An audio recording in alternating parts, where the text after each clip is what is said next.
In today's video, I'm going to show you how to change your name on X, formerly known as Twitter, in just a few quick steps. This is a simple profile update that can be useful if you want to rebrand, correct your display name, or just make your account look a little more polished.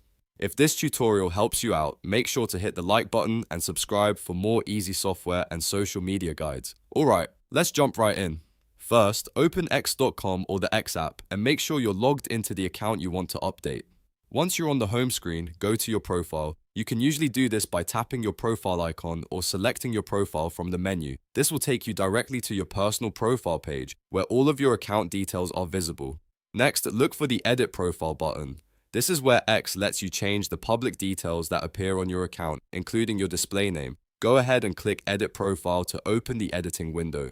Once the profile editor appears, you'll see different fields you can update. Now find the name field and type in your new name. Make sure it's exactly how you want it to appear publicly, because this is the name other people will see when they visit your profile or see your posts. You can use your real name, your brand name, or any display name that fits your account style. After you've entered the new name, take a moment to double check it for spelling or formatting. This is especially important if you're using your name for business, branding, or professional networking. Once everything looks good, click Save to apply the change. That's it. Your name on X or Twitter is now updated, and the new display name should appear on your profile right away. It's a very quick process, but it can make a big difference if you're trying to keep your account fresh and up to date. If this video helped you, please give it a like, subscribe to the channel, and turn on notifications so you don't miss the next tutorial. Thanks for watching, and I'll see you in the next one.